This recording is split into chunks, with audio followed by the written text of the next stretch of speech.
Popol Talks, le podcast d'entretien de Popol Media, le média qui propose un regard féministe sur la politique.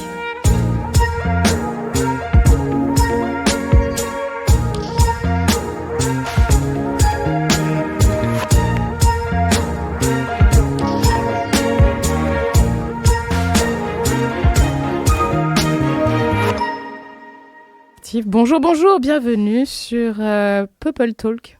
Bonjour. On a commencé l'enregistrement en off, en fait. J'avais pas appuyé sur le bouton. Mais ça peu arrive, importe. ça arrive. Mais oui, c'est les joies du direct. Enfin, on n'est pas en direct, mais dans les conditions du direct. C'est ça. Et voilà, donc très heureuse aujourd'hui d'accueillir mon invité du jour, Claire Touzard. Bonjour Claire. Bonjour. Comment vas-tu ? Très bien. Tout marche. Tout marche, ça y est, oui, c'est oui, merveilleux, oui. plein de Oui, couleurs, c'est beau. On va lancer, on a accès en fait au studio de la Gaîté Lyrique. J'ai eu la chance, d'être en résidence pendant quelques mois à la Gaîté Lyrique qui me met à disposition gratuitement son super studio de podcast. Donc je suis très très contente. Et il se trouve qu'on a un petit joujou avec nous. On a une machine pour enregistrer et on peut faire des sons. Si vous voulez. Très ça, Disney. c'est trop bien. Et du coup, pour t'introduire, je vais choisir, je sais pas, quelle couleur tu veux. Celle-là, la verte. Verte, allez. Ça me va très bien. Je crois que c'était pas la bonne. Non, mais la verte. Le turquoise, donc. Turquoise, pardon. Mieux. Oui, Enfin, c'est un peu cirque Pinder, mais... Un peu, ouais. C'est... Bon, franchement, les gens qui ont donné pour la campagne de crowdfunding doivent se dire, mais pourquoi rembourser. C'est une magicienne, une clown qui est invitée. Allez, Okay. on en a encore un à essayer. Ah, ça, il est bien. Celui-là, je veux bien dès que j'ai quelque chose d'intelligent. Oui, ça oui. Merci. Ou de drôle, du coup. Ou de drôle, ouais. Plutôt. Bon, ça suffit. Claire Touzard, qui êtes-vous ? Non, c'est trop tentant. J'arrête. Claire Je me lance Touzard. dans le stand-up. Ah, J'adorerais, non mais tu penses que tu pourrais ? Écrire les textes ou... je sais pas. Non. Les deux. Non, ça demande vraiment... J'ai une amie, Marina Rodman, qui en fait très très bien. Et face à son talent, en fait, énorme, je m'écrase. Ouais, j'avoue. Alors, autant faire des blagues comme ça, tu vois, genre sur le vif. Je trouve que c'est accessible, mais écrire des blagues, c'est chaud, quoi. Ouais, écrire des blagues et puis les jouer, quoi. Il faut quand même une certaine intonation, etc. Je suis pas sûre, quoi. Non. Ouais. Je suis pas sûre de mes talents de comédienne encore. Ok, bon, bah... Après, c'est une reconversion possible, hein, tout est possible. Ouais, mais du coup, on va commencer par le début. Qu'est-ce que tu fais actuellement, déjà ? Qu'est-ce que je fais de ma vie, déjà ? Eh oui, qui êtes-vous ? Que faites-vous ? Alors, dans la vie, j'écris des livres et je suis anciennement reporter et réalisatrice et je me remets récemment au journalisme, entre autres à travers un podcast bientôt. Voilà, c'est... je suis également scénariste pour des séries télé. Tu fais tellement de choses que tu en avais même oublié. Oui, c'est vrai. Beaucoup de choses très bien payées, n'est-ce pas ? Oui, bien sûr. Parce qu'on sait qu'être autrice, c'est vraiment c'est une profession qui rapporte. Non. Et non, hélas, non. Comme scénariste aussi, c'est pas mal. Ouais, c'est bien, tu as choisi des bons boulots, toi. Ouais, tu vois, cool. c'est des métiers passion. L'enfer du métier passion, tu sais. Journaliste aussi. C'est pas mal dans le genre aussi. Ouais. Non, effectivement, il y a un autre truc que je vous recommande si vous voulez vraiment vous faire masse de thunes, c'est fonder un média. Oui, ça c'est vrai. Féministe c'est vrai. De gauche. Ouais. Excellente idée. Ouais. Très rentable. D'ailleurs, n'oubliez pas de faire un petit don à Popol Media, comment je te l'ai calé. Je veux bien un don. Attends, on va faire un petit. Ouais. Il était bien, c'est vrai que c'était une belle transition. C'était bien placé. Est-ce que tu pourrais nous parler un peu de ton podcast dont tu as le droit de spoiler ou pas encore ? Non, pas encore. Bon, pas du encore. coup, il faudrait qu'on soit en attente. C'est pour teaser un peu, c'est en mai qui sortira. Okay. C'est sur une très belle plateforme et je suis heureuse. Ce sera un format un peu hybride en plus, assez original. J'aime bien. On adore. Ouais. Donc du coup, pour ne rien louper, il faut qu'on te suive sur les réseaux sociaux, sur Instagram surtout. Tout à fait. Oui, je suis surtout sur Instagram parce que j'essaie de ne pas me disperser. Je trouve que c'est déjà assez chronophage comme ça. Donc je suis @Claire Touzard. Voilà. Et voilà, allez voir ça. Et puis, vous verrez la surprise du mois de mai. Bien. Donc, du coup, tu nous disais aussi que tu es autrice. Moi, Oui. c'est comme ça que je t'ai connue, je dois avouer, à travers ton tout premier livre, Ouais. si je dis pas de bêtises, qui s'appelle Sans alcool, qui a été publié en 2020. Ouais, il y a 4 ans. C'est bien ça. Qui a été un best-seller, on peut le dire, Oui. clairement. Tout à fait, Donc voilà. on peut le dire. Et malgré ça, elle n'arrive pas à vivre de son métier d'autrice. C'est dire quand même, purée. Les gens lisent pas.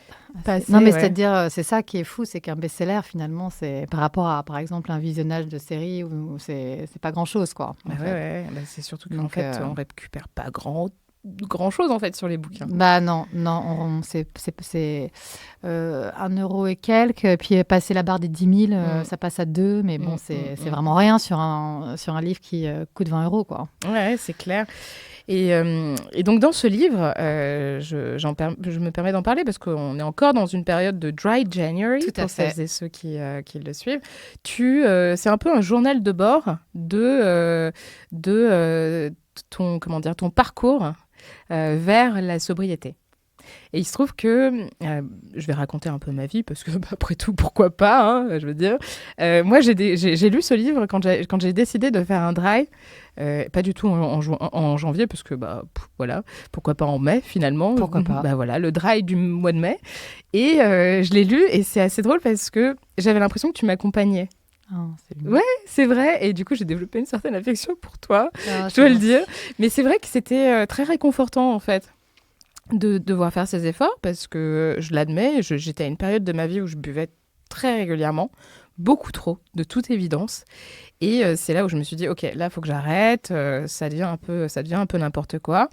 Et j'ai décidé de lire ton livre en même temps, et c'était vraiment très, très, très, à la fois encourageant, réconfortant et énervant un peu, parce qu'en fait, on se rend compte à quel point on est comment dire, enfermé dans un alcoolisme qui ne dit pas son nom.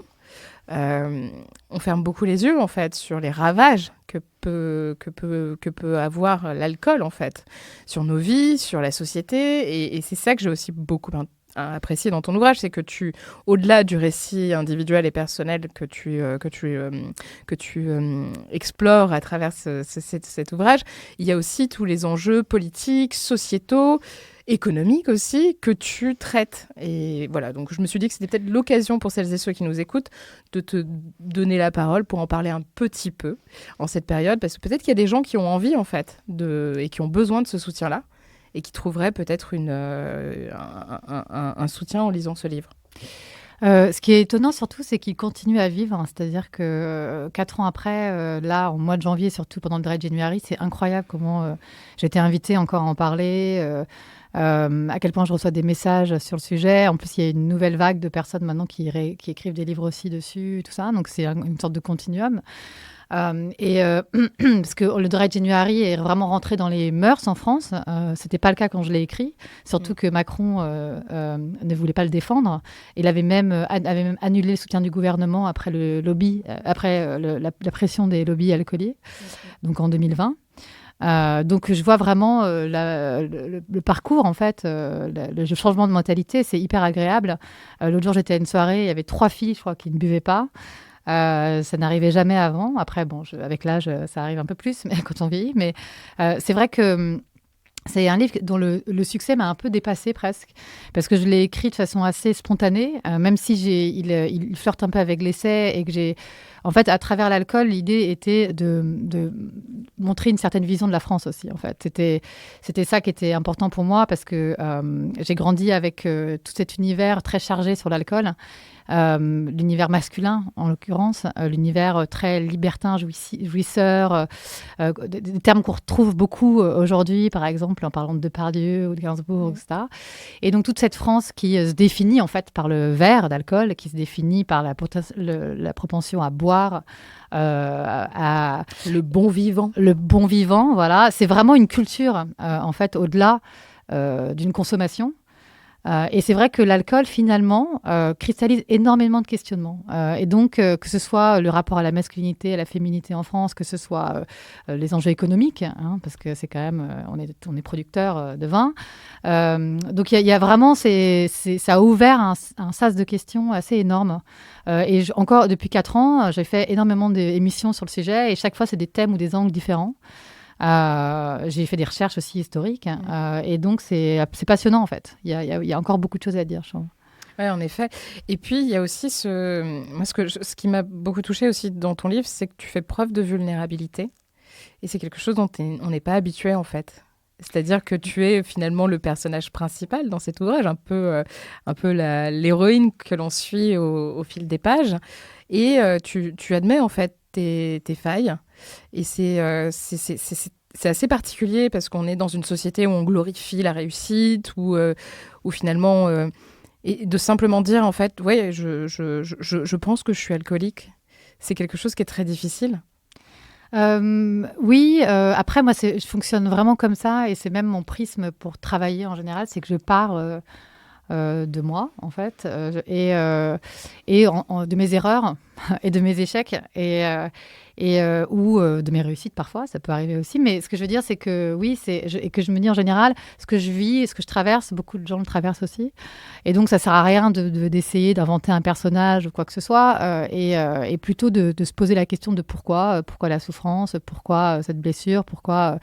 Et c'est vrai que l'alcool, c'était d'autant plus intéressant qu'avec l'alcool, j'avais construit un personnage de femme assez fort. Et beaucoup enfermée dans un déni, et que finalement, quand j'ai quitté cette habitude de consommation qui était centrale dans ma vie, parce que pendant 20 ans, j'ai bu énormément, c'était un moment d'extrême vulnérabilité, et j'avais pas à m'en cacher, parce que j'étais fière dans le même temps de me sevrer et d'essayer d'être une plus chouette personne, ou plus chouette, j'en sais rien, mais en tout cas qui se détruit moins, et donc qui va vers quelque chose de mieux. Et donc pour moi, c'était important d'être honnête et sincère. Ouais, et puis aussi quelque chose de très important sur laquelle, en plus, tu es revenu à plusieurs reprises par la suite, après la publication de l'ouvrage, c'est l'importance de ne pas juger, en fait. Oui, de ne pas juger. Et puis, moi, j'aime bien étudier les failles des gens plus que leur réussite, en fait. Je trouve ça dit beaucoup de choses. On échoue beaucoup, nous, en tant que femmes, mais souvent, c'est pas notre faute non plus, parce qu'il y a une responsabilité sociale ou au-dessus, etc. Et donc, je suis beaucoup sur les questionnements aussi de responsabilité de l'individu, de la place qu'on lui donne dans la société pour réussir. Enfin, je trouve que c'est... et parfois, on n'arrive pas, et parfois, on galère, et parfois, on échoue, et c'est comme ça. Et je trouve que c'est... et depuis, sans alcool, j'ai encore échoué plein de fois, et j'ai plein de choses à dire de ces échecs. Et voilà, et je trouve que oui, cette honnêteté-là, je veux la préserver dans mes livres, en tout cas, c'est important. Et c'est vrai que je pense que c'est ce qui a beaucoup étonné quand il est sorti. Cette vulnérabilité-là. Et pour moi, je pense qu'au contraire, elle a un point de départ de réflexion, vraiment intellectuelle, en fait. C'est se permettre de voir les choses telles qu'elles sont aussi, et non en fonction de construction et de normes. Finalement, ça rejoint un peu des questionnements féministes, en fait, parce que c'est accepté. Voilà. Moi, je suis je sais pas... femme puissante, enfin voilà, j'ai jamais aimé ces imaginaires en fait de femmes cadres puissantes, you can have it all et tout ça de Sheryl Sandberg. Enfin moi je suis un peu l'anti ça, quoi. C'est-à-dire que moi j'ai galéré, j'étais une loseuse, j'ai viens pas d'une famille, enfin j'avais pas de thunes quand j'étais étudiante. Enfin voilà, c'est ma vérité, mais ça m'a construit aussi, et ça a construit mon écriture, et j'en suis fière maintenant, en fait. Voilà. Alors c'est marrant parce que tu viens de dire quelque chose, là, il y a quelques minutes, tu as dit « j'avais pas besoin de créer de personnage ». Mais tu as fait ça après. Dans ton deuxième ouvrage, qui est un roman, tu as créé, en l'occurrence, une personnage qui s'appelle Frankie, oui, qui travaille dans un magazine féminin, qui est féministe. Et donc Frankie, à travers son histoire, tu traites de la question de la toxicité, des rapports aussi de domination au travail, mais pas que, aussi dans la vie intime et dans la vie personnelle. Si tu veux un peu nous en dire davantage. En fait, c'est un peu le même... quelque part, Frankie, c'est quelqu'un de féministe qui vient d'un milieu assez simple, etc. Et en fait, qui se retrouve dans un univers du journalisme féminin qui est très axé sur la mode et les paillettes, etc. Alors qu'elle veut essayer de garder sa vérité.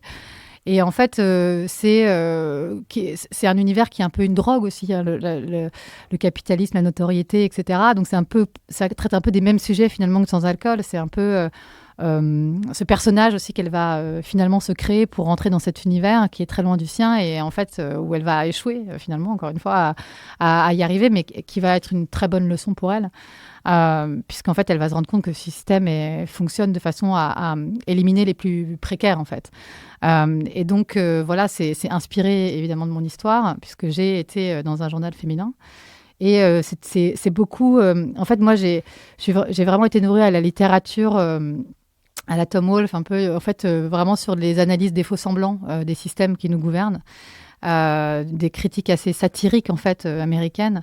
Et sans me prétendre du tout de Tom Wolfe, loin de là, mais ce que je veux dire, c'est que ça a été la littérature qui m'a bercée. Et en fait, c'est ce que j'ai essayé de faire un peu avec Féminin, c'est-à-dire, à travers le personnage de Frankie, d'essayer de révéler les dessous d'un milieu assez pourri à la Sève, en fait. Voilà.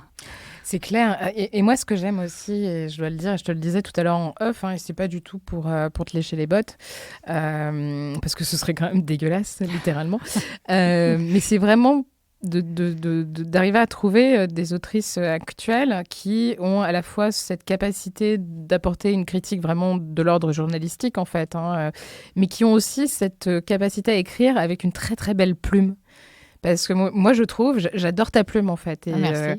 Je l'ai adoré dans Sans alcool. Alors, c'est un autre style avec Féminin, parce qu'en plus, c'est d'un autre genre littéraire que tu explores. Quel est ton rapport à l'écriture, à la littérature ? On sent, enfin, je peux me tromper, mais on sent dans Féminin que c'est quelqu'un qui lit beaucoup, qui écrit. C'est quelqu'un qui lit beaucoup, mais encore une fois, c'est vrai que pendant longtemps, j'étais assez complexée parce que je lisais beaucoup, beaucoup de littérature américaine et peu de littérature française. En fait, par exemple, des David Foster Wallace, en fait, beaucoup d'écrivains et d'écrivaines qui finalement ont ce regard-là qui est un peu, qui a un pied dans chaque univers, quoi, qui ont un regard presque sociologique en fait sur les choses. Moi, j'ai lu beaucoup de sociologie aussi. J'ai étudié la sociologie à l'université, Bourdieu, etc. Et je crois qu'en fait, il y avait un désir d'assembler un peu tout ça, c'est-à-dire la littérature et en même temps un peu de la désacraliser, en l'emmenant parfois vers l'essai, en l'emmenant un peu vers la satire, en l'étirant vers autre chose qui puisse donner un regard en fait assez politique en fait. Et ça c'est vraiment ma conception de la littérature et c'est aussi la littérature que j'aime lire. Donc française aussi, parce que je me suis mis entre-temps, quand je parle de littérature américaine, j'étais mes jeunes années de vingtenaire. Et maintenant, j'aime lire Florence Aubenas, j'aime lire Carrère. Après, en américaine, il y a Susan Sontag, John Didion. Enfin, j'ai cette appétence, en fait, pour ces formats un peu hybrides de penseurs qui passent par la fiction, en fait. Voilà. Et c'est ce qui me plaît. Ouais, c'est assez intéressant. Tu travailles sur un nouveau livre ? Oui, je travaille sur un nouveau livre qui, pareil, est une forme d'autofiction, mais qui tire vers l'essai, sur la santé et la santé mentale, et qui est en fait un peu une suite de Sans alcool. Ok, super, voilà. On a hâte. Bah ouais, c'est sur des failles aussi, toujours. Mais encore une fois, je pense que cette analyse des failles, elle est intéressante parce qu'elle permet d'aller justement voir... tout ce qu'on se cache et qui dit beaucoup finalement de la société, quoi, en fait. Ça, c'est sûr. Et justement, il y a la société, bien sûr, qui est très imprégnée dans ton travail, dans ton écriture, dans tes ouvrages. Il y a la politique aussi, qui est très présente. C'est quoi ton rapport à la politique aujourd'hui, toi ? Alors, mon rapport à la politique, je suis pas, je dirais, spécialiste comme toi, par exemple, du politique, tu vois, mais je vais passer par plutôt la pensée, c'est-à-dire sur des penseurs et des penseuses de la politique, par des réflexions féministes. Je vais lire beaucoup là-dessus, sur le postcolonialisme, sur énormément de choses qui m'intéressent. En fait, ce qui est intéressant, c'est que à la base, j'étais reporter et donc j'ai commencé à questionner des choses que je voyais sur le terrain, dans le monde entier. Et c'est ça qui m'a amené à des lectures politiques, mais sur certains sujets, en fait. Et très vite, par exemple, je me suis intéressée au postcolonialisme parce que j'ai été en Afrique du Sud plusieurs fois pour traiter des stigmates de l'apartheid et en fait de la mouvance des jeunes générations qui essayaient de rétablir une sorte d'égalité dans un pays qui est encore très divisé, en fait. Et donc, à partir de là, j'ai commencé à lire sur la Palestine, sur des penseurs, etc. Donc, je pars toujours de quelque chose de terrain pour ensuite m'intéresser au sujet de façon plus large en rassemblant des penseurs et des penseuses et des articles dessus, en fait. Voilà, c'est ma façon de fonctionner. Ouais. On sent effectivement que la recherche a une place importante dans tes travaux. Est-ce que tu t'imagines peut-être faire une carrière académique à un moment donné ? Alors, oui et non. J'ai toujours eu cette envie. Et en même temps, justement, je pense que je suis... En fait, ce qui a forgé aussi mon esprit, c'est que j'étais pas assez universitaire. J'étais un peu rebelle, en fait. Et j'ai finalement... j'ai beaucoup appris aussi par l'expérience et hors des chantiers académiques. Et je pense que j'aurais du mal à, aujourd'hui, peut-être faire une carrière de chercheuse. J'aime bien être un peu en marge, en fait. Je dois avouer que ça me permet d'être plus libre aussi. Parce que, en fait, dans mes travaux, ce que j'aime, c'est qu'il y a une part de recherche et je me laisse toujours une petite part de liberté, de pensée. En fait, j'essaye d'amener une nouvelle pensée. Alors, parfois, je rate, mais parfois, j'ai l'impression que ça prend et je trouve ça excitant, en fait, de ne pas être non plus trop dans le carcan, dans le carcan de la recherche. Pour celles et ceux qui te suivent sur Instagram, ils et elles savent que tu te prononces régulièrement sur les faits d'actualité. Tu es assez, active aussi là-dessus. Comment tu t'analyses ce qui est en train de se passer actuellement en France politiquement ? Moi, je suis très effrayée par ce qui se passe en France, mais depuis longtemps, en fait. Mais comme toi, j'imagine, et comme beaucoup de personnes, puisque je pense que notre métier, c'est de lire et d'observer aussi, encore une fois, sur le terrain les choses, on voit ce qui se passe. C'est-à-dire, pour moi, c'est vraiment c'est la tectonique des plaques, quoi. C'est-à-dire que il y a eu un mouvement progressiste, il y a eu une libération de la parole, il y a à la fois des courants très forts et féministes, etc. Et puis évidemment il y a des courants contraires qui s'essaiment partout et qui voilà. Mais je pense que au-delà de ça, moi ce que j'observe vraiment, c'est depuis la pandémie. En fait, la pandémie a vraiment remis beaucoup de choses en question.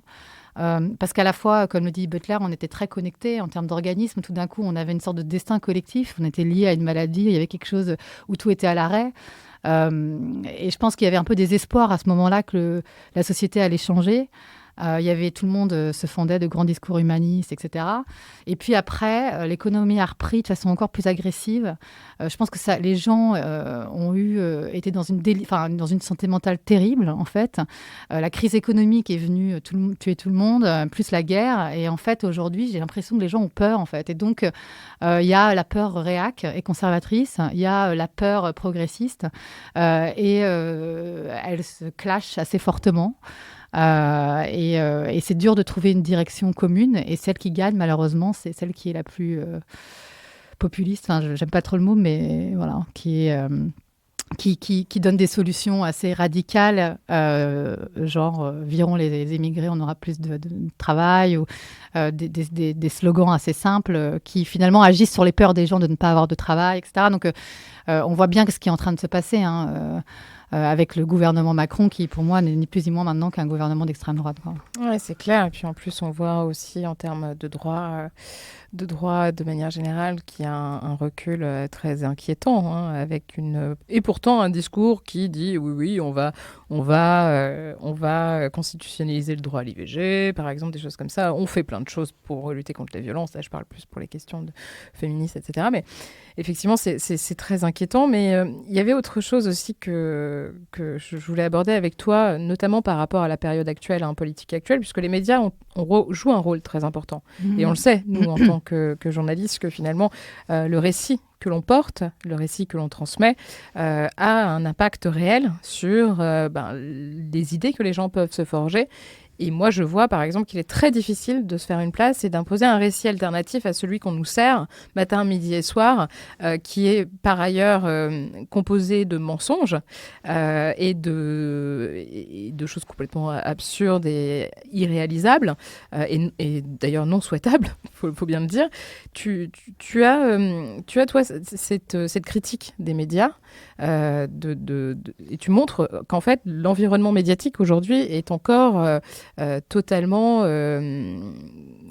gangréné par une vision du monde qui est celle de l'homme blanc, cis, hétéro, relativement conservateur. C'est encore vrai aujourd'hui en 2024 ? Ah bah oui, plus que jamais. Alors c'est qu'on nous donne l'illusion parce qu'on nous donne des sujets sur le MeToo, quelles leçons tirer du MeToo, etc. de temps à autre, qu'on nous fait la fleur de nous interviewer de temps à autre. Mais en vérité, il n'y a pas de réflexion structurelle en fait. Dans les rédactions, par exemple, où il y a pour moi ce que j'appelle une sorte de, je ne sais pas comment dire, mais disséminé un peu dans tous ces médias, le vieux type de gauche, quoi. Le vieux type de gauche qui, en fait, est à droite et est devenu capitaliste parce qu'il a joui sans entrave un peu trop et qu'il est dans des logiques de pouvoir et de vente plus que dans des logiques altruistes et qu'en fait, il fait barrage aux idées nouvelles, entre autres des jeunes générations de journalistes. Donc il y a ça que j'ai d'ailleurs beaucoup critiqué dans Féminin, c'est-à-dire vraiment le prétendu progressisme de gauche qui en fait n'en est pas un, qui s'est embourgeoisé et qui je trouve pourrit beaucoup nos luttes. Donc il y a ça et puis oui il y a puis en plus ce qui est très inquiétant avec les médias, au-delà du sexisme, au-delà de cette gauche en demi-teinte, il y a aussi l'arrivée de Bolloré, enfin l'arrivée elle est plus qu'annoncée, elle est l'extension du domaine de Bolloré qui est extrêmement inquiétante et là avec Léa Alestra de Mécréante, on a fait une tribune par exemple pour dénoncer le double standard dans les médias dans le traitement de la situation en Israël et en Palestine. Et parce que c'était affligeant de regarder le traitement médiatique du 7 octobre, de la point de vue des médias de Bolloré, tous plus racistes les uns que les autres, avec cette peur effroyable du grand remplacement, et puis surtout ce manque d'esprit critique, c'est-à-dire moi ce qui me fascine en France, c'est des penseurs et penseuses qui sont là depuis 30 ans, qui n'ont jamais changé de position, alors que quand même la pensée c'est un mouvement, hein, et qui campent toujours sur ces idées de laïcité, on est vraiment sur une espèce de front de gens qui ne réfléchissent jamais, qui se remettent jamais en question. On parlait tout à l'heure de l'importance d'être vulnérable, mais c'est des gens qui ne disent jamais qu'ils se sont trompés, qui n'évoluent jamais et qui restent, qui sont vraiment en train, pareil, de pourrir, de stopper le débat en fait dans les médias. Et donc, par exemple, je prends la situation Israël-Palestine en ce moment, on voit bien à quel point il n'y a aucune critique de l'impérialisme, il n'y a aucune critique de l'Occident, qu'on a créé des sortes de binarités terribles et racistes, des amalgames tellement violents que en fait, tout le monde en paie le prix, que la liberté d'expression est complètement sabotée en fait.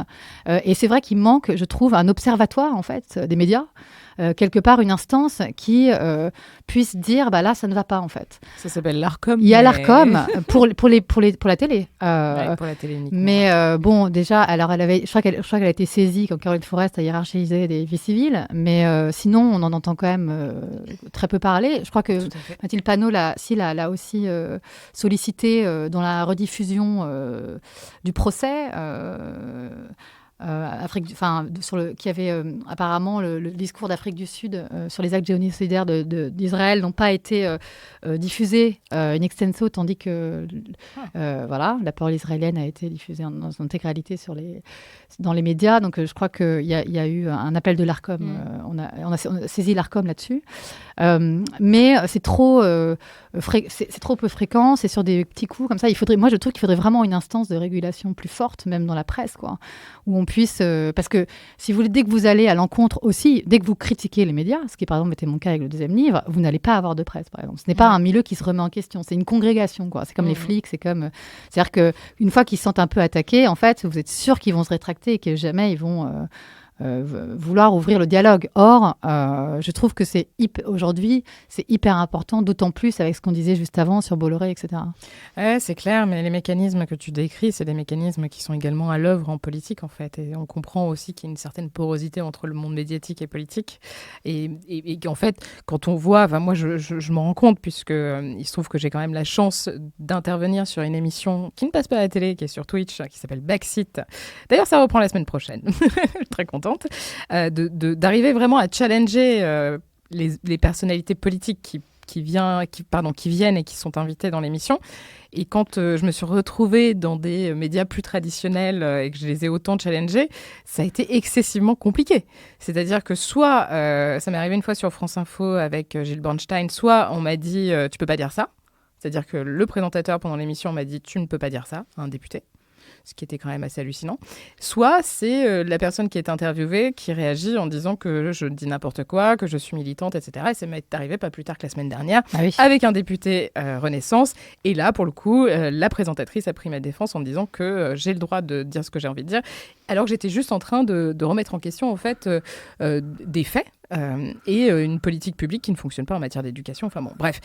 Donc, c'est à dire à quel point ils sont même... Enfin, je veux dire, les personnalités politiques sont complètement habituées à ce qu'on leur serve un peu la soupe, quoi, enfin, dans les médias. Et il n'y a pas de répondant réel, il n'y a pas de... Voilà, on ne cherche pas à leur faire dire la vérité. Parce que moi, quand j'ai une personnalité politique qui s'assoit en face de moi du gouvernement, et je l'ai fait avec Clément Beaune, et qui me dit « on lutte contre l'extrême droite », et que je lui demande « ok, dis-moi comment ?» et qu'il n'y a pas de réponse derrière, je lui repose la question, en fait. Donc, on le voit bien que dans les médias traditionnels, c'est pas possible. Donc, c'est très inquiétant, effectivement, pour faire avancer la pensée et toute la construction, en fait, de l'esprit critique dans la société, dans nos démocraties. Un point que tu as souligné et qui me semblait vraiment très intéressant, tu disais dans les rédactions aujourd'hui, lorsqu'il y a des journalistes d'une nouvelle génération qui débarquent, on leur coupe l'herbe sous le pied, on les censure. Tu parlais de ton expérience avec Féminin. Est-ce que tu veux bien nous en dire davantage, nous expliquer un peu ce qui s'est passé? Alors, ce qui est intéressant, c'est qu'il y a la censure, il y a l'autocensure aussi, qui est importante chez les journalistes. Parce qu'il y a plein d'enjeux aussi qui nous échappent, des enjeux que je raconte dans Féminin, après je raconterai la promo, mais des enjeux d'annonceurs, par exemple, des enjeux d'encarts publicitaires, qui sont organisés par Havas, tenus par Bolloré. Tiens donc. Attends, ça mérite un petit... Il est bien, celui-là. Tiens. Donc voilà, mais bon, il n'y a pas que Bolloré, hein. Par ailleurs, il y a Arnaud. Enfin voilà, il y a quand même aussi, par exemple, tous les magazines sont pieds et poings liés à LVMH, puisque en fait, c'est eux qui donnent les pubs, comme Chanel. Donc voilà, il y a tout un système économique aussi dont il faut être bien conscient et consciente quand on achète des journaux, qui fait qu'il y a clairement une forme de censure sur certains sujets, puisqu'on ne peut pas s'attaquer, par exemple, à Bernard Arnault. On ne peut pas s'attaquer à à la mode. On ne peut pas s'attaquer à plein de sujets quand même qui sont importants sans en plus aller dans une critique radicale. Hein, j'entends juste ouvrir le débat en tout cas. Donc, ça t'est arrivé toi d'être censuré ou de t'auto-censurer? Bien sûr, plein de fois. Tu as des exemples concrets peut-être? En fait, il y a une époque où on m'a demandé d'écrire sur la mode pour apporter un point de vue un peu plus socio en fait sur le sujet. Bon, déjà c'est impossible hein, parce qu'en vrai c'est des tendances, donc c'est marketing, donc il n'y a pas vraiment de sociologie du vêtement, c'est-à-dire que si vous regardez dans la rue, oui, si vous regardez sur les défilés, non. Et donc oui, j'étais en permanence. Alors c'est surtout de l'autocensure, c'est qu'on sait qui achète les pages de pub. Et de toute façon, on ne dira jamais rien de négatif sur aucune marque. Et en fait, la seule fois, par exemple, où ça m'est arrivé, où j'ai quand même fait l'affront de le faire, 2 fois, j'ai eu appel des attachés de presse, puis j'ai fini dans le bureau du directeur de la rédaction. Et en fait, le numéro d'après, on a fait 5 pages sur la personne en question parce qu'elle arrivait chez Vuitton. Quoi, voilà. Et donc, ça a carrément participé clairement à laisser certains champs libres de faire ce qu'ils voulaient et de cibler les jeunes agressivement sans qu'il y ait aucune critique qui soit émise. Et donc, ça a permis aux publicitaires d'utiliser nos luttes, le féminisme, tout ça, en faisant du washing dans tous les sens et personne ne disait rien. Enfin, ça a eu vraiment... Alors maintenant, les gens sont plus conscients et passent aussi par d'autres médias. Mais à l'époque, il y a 10 ans, c'était moins le cas. Et c'est vrai qu'on a vendu beaucoup de d'infos censurées, de fausses infos. Par exemple, même dans certains journaux, je voyais apparaître des publi-reportages de Chanel déguisé, quoi. Fait par plusieurs journalistes dans différents journaux. Et donc, moi, je le sais maintenant parce que j'en suis sortie et que j'ai un œil critique dessus, mais ça reste assez tabou. D'ailleurs, mon livre a connu un peu des déboires à cause de ça. Voilà. Oui, ton livre, comment il a été non accueilli? Non accueilli. C'est un peu compliqué parce que, en fait, dans ce livre, en gros, je raconte justement tout ce système de magazines qui mettent en couve le féminisme, mais qui derrière essore les journalistes femmes et surtout sont dans des telles logiques capitalistes en fait des logiques de pouvoir, de survie en fait des titres, qu'elles ne font plus du tout attention à l'objectif premier qui est finalement d'informer correctement. Donc on se retrouve donc dans Féminin en l'occurrence, c'est l'histoire d'un journal féminin en crise et arrive à la tête un homme en termes de directeur de la rédaction. Donc déjà c'est un homme à la tête d'un féminin, voilà, mais ça arrive plein de fois. Et cet homme, on le découvre au fur et à mesure, on n'en a rien à faire en fait des droits des femmes, mais est là parce que justement il est très connecté avec les grands patrons et qu'il peut ramener des pages de pub dans le magazine. Et donc on en est quand même à ce degré de non-sens parfois. Et cet homme va être pervers et toxique et va harceler les membres de la rédaction et il va gagner en fait. Puisque Francky, l'héroïne, va avoir une relation avec lui et va être sous son emprise, écrabouillée puis licenciée, tandis que lui va s'en sortir avec les honneurs. C'est inspiré de mon histoire. J'ai été licenciée abusivement par mon ancien employeur pour un licenciement lié à mon genre. Il se trouve que j'ai été au prud'homme contre eux. Je n'ai pas été au pénal, comme beaucoup de gens d'ailleurs. J'ai lu que beaucoup de gens avaient peur, dans les cas de harcèlement sexuel, d'aller au pénal et préférer aller au prud'homme. J'ai gagné. Mais si vous voulez, donc moi, la victoire dans ce procès a été immense parce que vraiment la juge a dit c'est n'importe quoi ce qui s'est passé. Mais pour autant, le livre a coincé au niveau des rédactions puisqu'il remet en question un système et qu'il dénonce surtout des actes sexistes au sein de certains journaux. Et je pense que mon magazine était loin d'être le seul. D'ailleurs, quand mon livre est sorti, il y a eu des cas de harcèlement à France Culture. Enfin, en fait, en gros, il y a du harcèlement partout. Et donc, voilà. Donc, je racontais cette dualité-là d'une façade féministe et progressiste, et derrière, en fait, la réalité de l'exploitation des femmes surtout dans des magazines liés aux questions féministes. Et du coup, ce qui s'est passé, c'est qu'en fait, il y a eu très peu de promos pour cet ouvrage, alors que tu venais de sortir un livre qui avait totalement cartonné et que tu pouvais t'attendre à avoir tout autant de succès avec ce nouvel ouvrage, avec Féminin. Et tu me disais tout à l'heure, un peu en off, que finalement, tu l'as un peu faite toute seule, ta promo. Oui, ça a été... bon, il y a eu quelque chose qui s'est passé que je ne peux pas vraiment raconter, mais qui est très grave et qui a participé à étouffer ma voix. Ce type, en l'occurrence, ça je peux le dire, a menacé par voie interposée de me traîner en diffamation, a répandu des choses fausses sur moi. Et il est ami avec beaucoup de gens de pouvoir. Et surtout, il est passé par beaucoup de rédactions de journaux et de magazines. Ce qui fait que, du coup, tout le monde était un peu coincé parce que parler de mon livre, ça voulait dire dénoncer quelqu'un qu'on a mis sciemment à la tête d'une rédaction. Et il est passé de groupe en groupe et tout le monde connaissait un peu son CV, entre guillemets, c'est-à-dire quelqu'un qui traitait très mal les femmes. C'est-à-dire leur envoyer des textos déplacés, les placardisait, tyrannisait, harcelait sexuellement. Mais en fait, ce qui est fou, c'est qu'en France, déjà, les cas de viol, on voit bien avec PPDA, etc., sont à peine crus, en fait. C'est-à-dire que... Donc, imaginez les cas de harcèlement, comment tout le monde s'en bat. Enfin, en fait, c'est ça, la vérité. C'est-à-dire que aujourd'hui, on est déjà en train d'essayer de faire comprendre qu'un homme qui a violé des dizaines et des dizaines de femmes ne devrait pas avoir pignon sur rue. Alors, expliquer qu'un homme qui harcèle sexuellement, on se dit, là, c'est vraiment rien, quoi. Pour la France, c'est la base, en fait. Et donc, c'est ça aussi, c'est qu'on s'est dit, c'est pas grave de passer son livre sous silence parce que c'est que du harcèlement.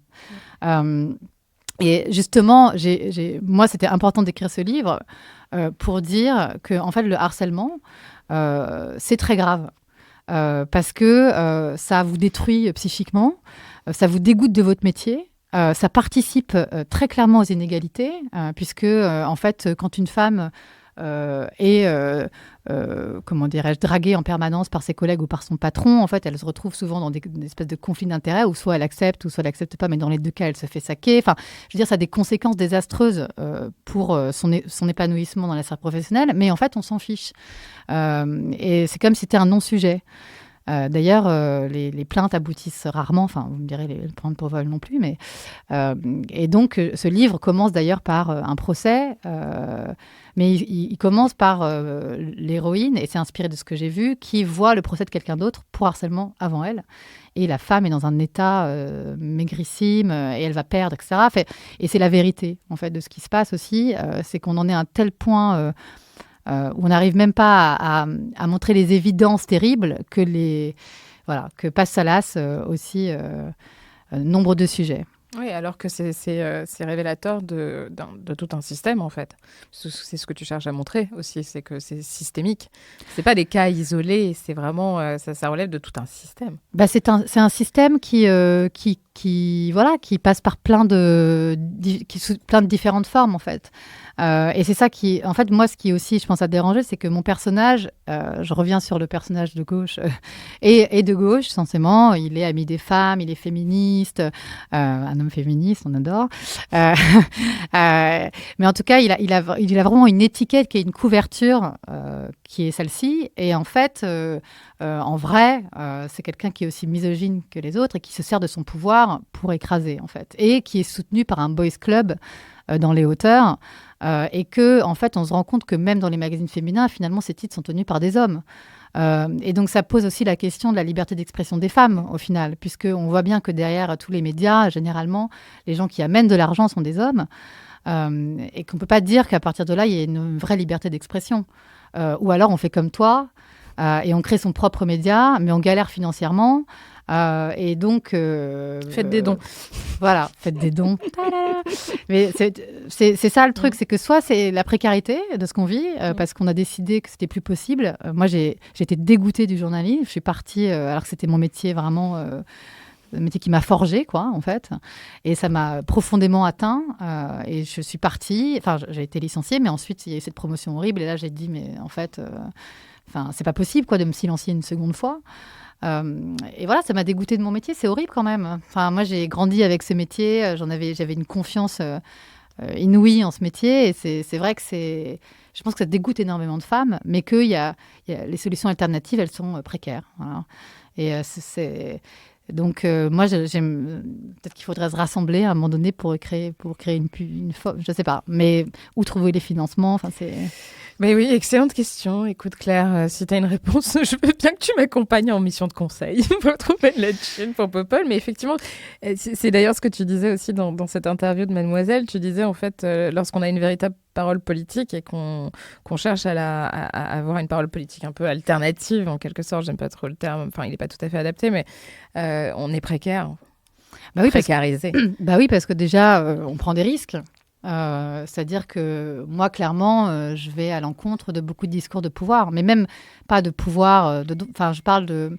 Il y a des codes, en fait, à respecter. Voilà. Il y a des choses, par exemple, je dis sur le féminisme, c'est faux, entretenir un féminisme blanc assez bon teint, qui finalement est un féminisme assez néolibéral, et pas s'attaquer à certains sujets, par exemple. Si vous commencez à parler du colonialisme, si vous commencez à aborder certains sujets qui, pour moi, sont centraux aujourd'hui dans nos luttes, en fait, c'est très mal vu. En fait, il faut pas dépasser les bornes, en fait. Il faut quand même rester dans une certaine ligne directrice dessinée finalement par que des hommes qui sont à la tête de ces titres, en fait.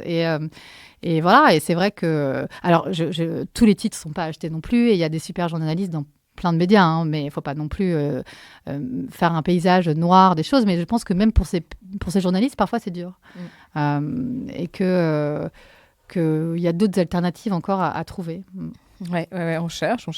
Tu te dis journaliste militante ou militante journaliste? les deux de manière... Je suis assez hybride, quoi, autrice. Je trouve qu'autrice, ça recouvre un peu tout.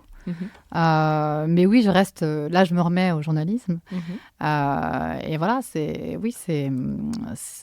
en fait, j'ai vu avec Instagram, effectivement, que j'aime... Ça m'énerve, en fait, par exemple, comme toi, quand les choses sont mal couvertes ou que... alors, c'est pas toujours le cas. Il y a des super papiers aussi. Mais ce que je veux dire, c'est que j'ai besoin de m'exprimer sur l'actualité et qu'effectivement, je reviens petit à petit au journalisme. Au début, je le faisais à côté de mes livres sur Instagram. Et puis maintenant, j'y reviens un peu pour de bon en cherchant justement d'autres médias. Mais bon, il y a des chaînes qui restent chouettes et des Mediapart, Arte, enfin voilà, des médias qui sont super. Après, ils sont minoritaires. Ouais, c'est clair, ils sont peu nombreux, mais ils sont effectivement super chouettes. Heureusement qu'il y a ça. Et puis heureusement qu'il y a des nouveaux médias qui se créent, évidemment. J'en rajoute toujours une couche. Hein, je suis lourde, pardon. Petite question aussi que j'aime bien poser à mes invités sur ce podcast. C'est quoi ta définition du féminisme ? Alors là, c'est la question... Attends, on n'avait pas essayé celui-là encore. C'est quoi ma définition du féminisme ? Pour moi, c'est vraiment construire et détruire tous les systèmes d'oppression, en fait. Mais pas que pour nous-mêmes. C'est ça, et je précise, c'est justement... pour moi, c'est avant tout pour les autres aussi. Parce que le féminisme à la carte, qui n'est là que pour servir nos intérêts, ça n'a pas d'intérêt. Et donc, c'est pour ça que, voilà, du coup, le féminisme, ça mène à l'anticapitalisme, ça mène au post-colonialisme, ça pose toutes les questions des systèmes d'oppression, en fait. C'est une façon de penser et une façon de réfléchir à, justement, déconstruire ces systèmes de pouvoir et de rapports, en fait, d'abus de pouvoir, en fait. Voilà. Ouais, je suis complètement d'accord, bravo. Oui, ça te va bon, okay. Excellente réponse, bravo. Attends, on n'a pas un petit clap-clap ? Ah, en fait, tu manies avec talent Ouais, je commence à connaître un peu mon nouvel outil de travail qui est magnifique. Super Claire, merci beaucoup. C'était un très bel entretien. Merci à toi. Ça t'a plu ? Bah ouais, c'était super. J'espère que j'ai pas dit trop de bêtises. Non, bah écoute, c'est les auditeuristes qui jugeront, mais je ne pense pas. Non, je ne pense pas. Donner de l'argent. Oui, voilà. Alors ça, oui. Alors attends, on va essayer de remettre le jingle. Magnifique. Merci beaucoup. Merci à celles et ceux qui nous ont écoutés aussi et qui nous écoutent fidèlement, régulièrement, tout ça. Un petit mot de la fin. Qu'est-ce que tu as envie de partager avec nous ? Une actu, une idée, un coup de gueule, ce que tu veux. Non, je voulais juste dire que j'ai été un peu négative pendant tout ce podcast, mais qu'il y a beaucoup d'alternatives et surtout il y a une envie, je trouve. Et par exemple, sur la sortie de mon livre, donc la promotion a été compliquée, mais il y a eu énormément de femmes qui se sont liées, qui m'ont invitée à des podcasts. Et il y a eu finalement, le livre a très bien vendu. Et donc, il y a la preuve quand même qu'on peut complètement contourner le système, en fait, quand on en a envie. Et donc, c'est possible. Et voilà, j'avais envie quand même de finir sur une note un peu positive. Parce qu'en fait, au final, ce dont on se rend compte quand on fait ce genre de livres qui sont assez polémiques, ou les tribunes, comme j'ai fait récemment dans Manifesto 21, j'avais oublié de préciser, sur le double standard dans les médias, on se rend compte qu'on est très nombreux. Par exemple, la tribune qu'on a faite avec Gann, elle a réuni 700 signataires. Et donc, en fait, moi, je crois dans le collectif, en fait. Aujourd'hui, je crois plus dans des modèles un peu néolibéraux, même dans l'engagement, en fait, où on est tous un peu en concurrence les uns les autres, etc. Je crois vraiment à un système d'entraide et de collectif et quand fédéré autour de ces idées. Je trouve que c'est vraiment le truc, moi, qui me touche le plus et qu'on dialoguait autour. Et je pense que c'est ça, voilà, c'est un peu basique, mais je crois que c'est l'avenir, en fait, de nos sociétés. Moi, je trouve que c'est trop beau pour la fin. C'est un très beau mot de la fin. Merci. Merci. Je pense qu'on peut terminer là-dessus et ça donnera certainement des idées à celles et ceux qui nous écoutent. Merci beaucoup Claire. Merci Léa. Merci, à bientôt pour un nouvel épisode de Popol Talks. Je précise aussi à celles et ceux qui nous écoutent et à celles et ceux qui râlent et qui en ont marre de ne pas entendre de Popol Show, le podcast d'actualité politique préféré de celles et ceux qui aiment Popol, évidemment, la politique et le féminisme, que ça va bientôt reprendre. Voilà, ce n'est qu'une question de semaines. On est en train de travailler sur une nouvelle identité sonore. C'était une des promesses de la campagne de crowdfunding. Donc là, il y a encore quelques ajustements et puis après, on reprendra vraisemblablement en février. Et tous les dimanches soirs, vous pourrez enfin écouter votre petit podcast d'actualité politique préféré. À bientôt et merci à celles et ceux qui nous soutiennent. À bientôt.